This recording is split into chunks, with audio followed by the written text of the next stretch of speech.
Hello and happy state championship week once again. Anthony Sorgi here with you on WSJP's YouTube channel ahead of the Prep state championship game against Pittsburgh Central Catholic on Saturday night. Today, I'm chatting with an all-state defensive end, a 2015 PIAA state champion, a nose tackle and fullback at Pitt, and a defensive line coach at Westminster College. Pittsburgh Central Catholic alum Rashad Wheeler joins me now. Rashad, welcome to WSJP. How you doing? Thanks for having me. Doing great here. How are you? Great. Can't complain. Yeah, and I guess I'll start with the community and with the deeper meaning of what it means to be a Viking and what it means to go to Pittsburgh Central Catholic. Prep fans know Prep is situated in the heart of North Philly, 17th and Girard. It's very connected to the city, but I'm curious if you could kind of explain both where the school is in the city and what the school and football program mean to the community in Pittsburgh. Absolutely. So if you're from Pittsburgh or familiar with Pittsburgh, Central Catholic is located in Oakland, which is pretty much in the heart of the city, like St. Joe's.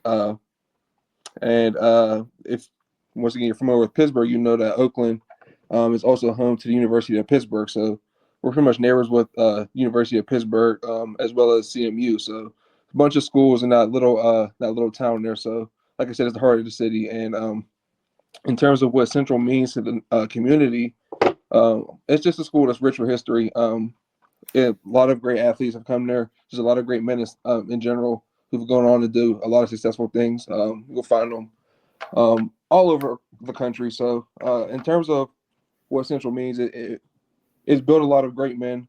When you get there, it's an all-boys school. So the first question I usually get asked is, well, what's my experience like that going to an all-boys school? But first thing I tell people is I met a lot of great people there. I built a lot of great relationships, built a lot of good bonds. So that's one thing that, I'm very thankful for in terms of going to Central. For sure. And I'll ask, you talked about relationships. That's a huge thing at the Prep, and the brotherhood is a giant thing that is from day one. I'm a freshman, and on day one, the brotherhood was introduced, and that was immediately shown off in what it means to be a Prep guy. What does that mean at Central Catholic? Man, like you said, that's what brotherhood is pretty much all we have at Central Catholic. Like I said, it's all we have in terms of we're in class together all the time. After class, we have practice together. So, we're together all the time. And that's pretty much what made us as successful as we've been as a program. When you get there, you play freshmen together. Not a lot of teams anymore have freshman teams. So when we first get there, you go through it as a freshman together. Then you get put up on varsity. So, Central has a lot of traditions that a lot of schools don't do. Some certain schools, now they're starting to do it a little bit more in terms of, playing freshmen and things like that. But sure, in terms of when I was there at Central, you played your freshman year on your freshman squad. And then after that, you earned your stripes and went up and played varsity. So that kind of, is what built the tone and built the standard there. And obviously right now, they have a lot of great young talent there at Central now, kind of starting to build their own new culture there. So, they're doing their thing now, obviously. Them being in a state championship shows that. Yeah, for sure. And I'll ask you, talking about your, the brotherhood, the brotherhood went beyond Central Catholic for you. Two of your Viking brothers, Bryson Gardner, who went on to play at Western Michigan after his time with Pitt, where you play college ball. Mm-hmm. Another guy who you play college ball with, DeMar Hamlin, Yep. who is having a great year with the Bills. How did your love for the city of Pittsburgh, but also your relationship with those guys, impact you going to Pitt, and how did it impact your playing time there as well? Yeah, around that time, Coach Narduzzi has just started his time there at Pitt, so he was kind of starting to build his own little culture there, and we noticed, we took notice, and now it's kind of hard not to, being only 15 minutes away, so. We saw what they were building, and we thought it would be cool to want to be a part of that. And obviously, back in the 70s, Pitt had a lot of success with Dan Marino, another Central guy. So, we thought, wanted to be cool if we stay at home and try to bring back Pitt to what it used to be, and so we all decided let's stay home, and it wasn't even just us three. We had a bunch of kids across the Whitfield that year who committed in my class, from Aaron Matthews, Darren Coleman, just to name a few. So we had a bunch of guys in terms of that Whitfield class who we decided we wanted to stay home and try to make Pitt great. And I think in terms of what we did and when we got to Pitt, I think we took the steps in the right direction in terms of making them, bringing them back on the map. I think it was my junior year. We went to the ACC championship against Clemson. We didn't win it, but that was kind of the first step in us taking that direction and really building a successful program. So, our decision to stay at home, I think if you asked all three of us, we'd say we made the right decision still to this day. Yeah, and I'll ask back to Central Catholic here. I want to talk about your coach there, Coach Terry Totten. He was there Mm-hmm. for 18 years, won 2 state titles. Can you just talk about him and the impact and legacy he had on that program? Man, absolutely. The best way to explain it is you just have to know Coach Totten to really get the full effect of who he is. He's a real intense guy, but all that it comes with passion, and he wants you to be great. So if you understand that, he's going to push you, and he's going to push you to your limits. But if you can come through on the other side, you're going to become very successful. And I mean, his track record shows, like you said, 2 titles, been to states numerous times. He's put a bunch of kids in college, so he's a great coach, and he's a real old school coach, and you don't make a lot of coaches like him anymore. Yeah, for sure. And I'll ask, getting into a little bit more of the nitty gritty of your time at Central Catholic. I hate to bring it up, but I have to since I'm a prep All right, guy. I know it's coming. 2013, your Vikings squad lost to the prep in the 4A Mm-hmm. championship. That prep team, for those who don't know, 4 NFL guys: DeAndre Swift, Olamide Zacchaeus, John Runyon, John Reed. How did that game fuel your team in the years to come, and how did it give motivation to get to that state championship and winning that state championship in 2015? Well, funny enough, another coach on my staff there, if you knew, his name's Coach Flem. He just kind of talked about this actually on Twitter not that long ago. And one thing, our motto at Central and kind of our mindset was always, we didn't really care who we were playing. Every team was pretty much the same to us. We always thought that we're not going to play that team. You're coming to play us. That was kind of our mindset. So, we knew once again everyone have a lot of talent, but I mean we were a talented team as well. But unfortunately, like you said, it didn't go in our favor that year. But I think that was my sophomore year. So my next year, junior year, we get back to the Whitfield Championship. We fall short again to Pine Richland. They had Ben DiNucci at quarterback at the time, who ended up, later at my time becoming a teammate at Pitt. So still to this day, I always joke around that I still feel like we kind of got screwed that game if you know what happened. But so yeah, leading up to my senior year, we were fueled and real motivated to get back. We knew it was our last time there. Our team was way too talented to not have won a state title. We had a Whitfield title at the time, but we wanted the big goal. So all senior year, we were focused, locked in, and like you said, at the end, when we got to the end, we ended up getting to our goal. And to that point, in terms of my athletic career, that was probably the best moment I've had. Yeah, and getting into that Whitfield championship game in 2015, you had the pick 6 Mm-hmm.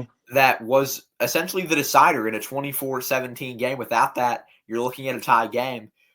What was that game like, and what was the run like? So Penn Trafford was a team that we've played in terms of while I was there. We played every year up to that point. So we were kind of familiar with them. We knew it was going to be a gritty game. We knew they were going to bring their whole community down to Hines, which they did. So we knew the atmosphere was going to be there. And one thing that we did at Central Catholic, and I credit my coaches in terms of when I got to college, was we watched a bunch of film and we broke down a bunch of film. So we watched a bunch of their plays. We knew what they wanted to do. We knew at some point they were going to want to try a trick play and or a screen, something in that aspect. So when the play came, I could kind of just tell the quarterback was, something was up. It was kind of a funny play. So I read a screen. My linebacker Tim Terry at the time made a real big hit on the running back, popped the ball in the air, and I was just in the right place at the right time. And I knew that I wasn't going to let nobody tackle me because my sophomore year I had a pick and I got tackled on the 1 yard line. So wasn't Oh, going to let that. Wasn't going to let that happen again. So this time I got in the end zone, and like you said, it was a big play that we needed. And one thing that our coaches always preached and that we always preached was that the big players have to make the big plays when they're needed. So like I said, I was happy to be in the right place, and shout out to my boy Tim for making a big hit and getting me in the end zone. for sure. And I'll ask then, from the Whippeal Championship at Heinz Field to the state championship, what was winning the state title like being on the field? I know both Central Catholic and Prep fans have watched it from the stands Mm-hmm. over the last 15 years. But I'll ask, just what was it like being on the field and being able to hoist that trophy as a state champion? Man, it was a surreal moment. A lot of different emotions rushed to your head, knowing, especially specifically for seniors, knowing it's your last one. But you're going out on top, so it's not really a sad feeling, but it's a feeling of knowing that you accomplished your goals, and being around with your boys, and it's really the best feeling you can have. Winning championships, at any level, it doesn't matter what level you're at. Winning them with your boys after all the work that you put in throughout the years, not even just that year, but the years leading up to that. Um, it's a special moment. Yeah, for sure. And now looking ahead to this year, 9 years after the state championship run, Vikings head coach Ryan Lehmeyer looks to lead his squad to another state championship. Can you just talk about what that program, what you know at least, what that program has like now after Coach Totten left, and what they've been like this year is on their run? Yeah, absolutely. Funny enough, I know you mentioned I coached at Westminster. I'm actually now coaching at Woodland Hills. So we actually played Central earlier in the year. So I got to Nice. actually Okay. play my alma mater. So I'm a little familiar with them. And obviously being an alum, I follow them a little bit. But one thing that never changes at Central is they're going to play hard nosed football. They're building their own, like I said, building their own culture down there. They have a bunch of talent down there, a bunch of young guys down there. But one thing that doesn't change is Central Catholic football. You go there, like I said earlier, there's a standard, and that's going to be there always, no matter who's coaching, no matter who's playing. There's always going to be that standard there. So you're expected to win when you go to Central, and like you said, that's held across the state. I'm pretty sure it's the same for you guys over your way, where you're expected to win no matter who's coaching, no matter who's playing. For sure. We're expected to win. We're the top schools, that's just come with being the top dogs. Yeah, for sure. And I'll ask you a question that I think applies to both teams here. You were a senior state Mm-hmm. championship year. If you have one thing you could tell both seniors on the Vikings team and the prep team about this final game that they will wear suiting up in their school's colors, what would that be? For me, it would just be leave no doubt, and that's really, that's even beyond this game. Just never want to leave doubt. Whenever you're on a football field, you never want to have that feeling after the game. Like if I made that one play, it could have been a difference, right?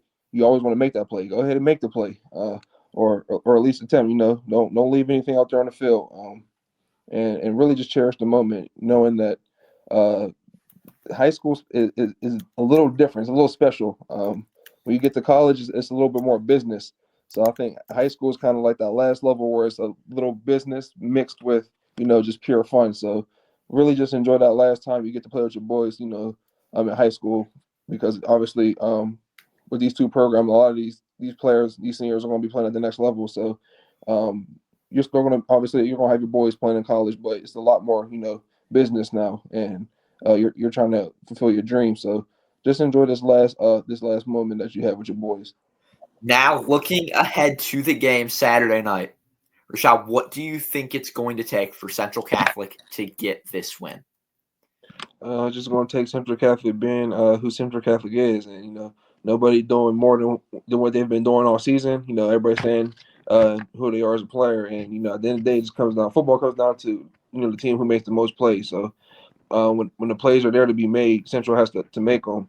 Like you said, there's a lot of talent on both sides, so there's not a lot of room for error. So you got to make sure you're playing a clean game in terms of penalties, clean game, and make the plays, and everything else will fall in place. Yeah, and I'll ask final question. Score prediction. Mm-hmm. Hate to put you on the spot, but a score prediction for Saturday night.